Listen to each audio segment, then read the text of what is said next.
This is the most exciting thing you'll see all day.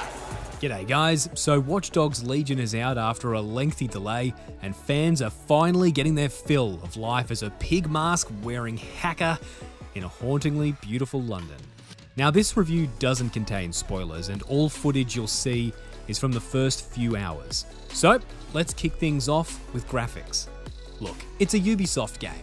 For those that don't know, they're very good at building lived-in, gorgeous open worlds, and this game is no different. London is clearly the main character in this Black Mirror-esque neon take of the home of English breakfast tea. It comes alive with bustling streets filled with traffic, pedestrians, graffiti, man, detail everywhere you look. It really does feel lived in, and the main landmarks are all here, faithfully created, and it's a blast. The weather and lighting effects are pretty awesome. It's what we've come to expect from this final run of current generation games. The fire and particle effects really add to the overall realism and immersion, and it's just a good looking game. As for character models, on the most part, they're decent. Some characters look better than others, of course, but overall, they're all unique, and for a game that's hinging on the play as anyone tag, that's pretty important. Unfortunately, lip syncing, man, that really misses the mark. It looks awful. Your recruiter's been sticking it to Albion. Can't believe someone else is. Thought I was alone, right? I have no idea what they were thinking. But speaking of audio, the sound design is terrific.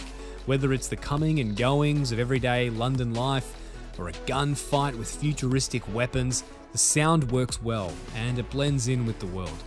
Now onto gameplay, and there's a bit to talk about.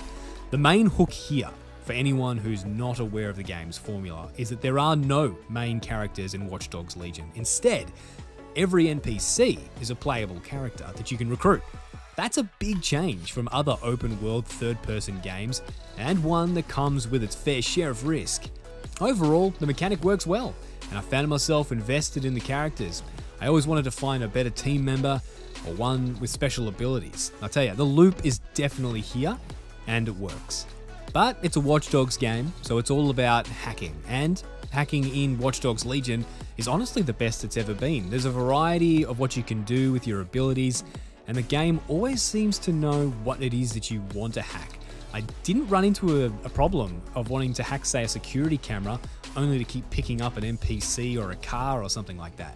And there's plenty to do in Watch Dogs Legion. I tell you what, there's no shortage of content in the open world, from soccer to playing darts in the pub, and there are a load of collectibles scattered all around the world to keep you busy.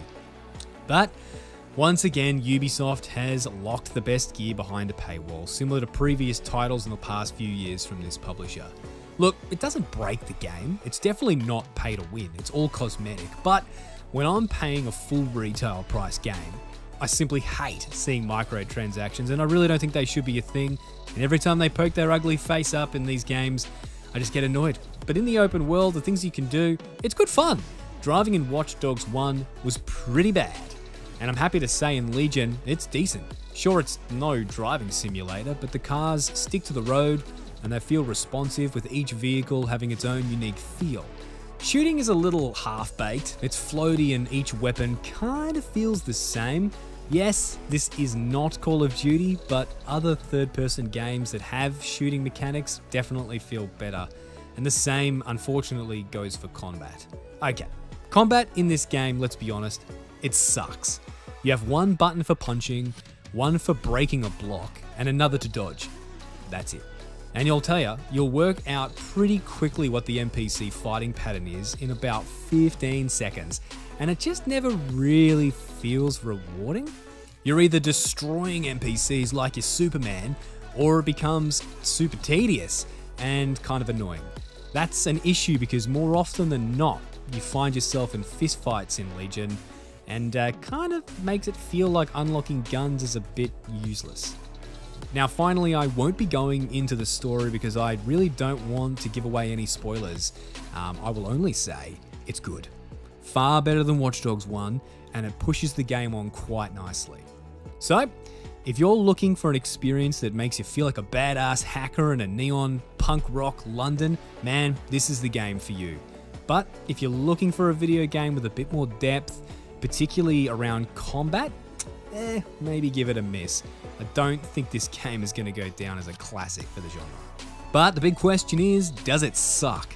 And no, it definitely doesn't suck. It tries to do a lot that other games have done better.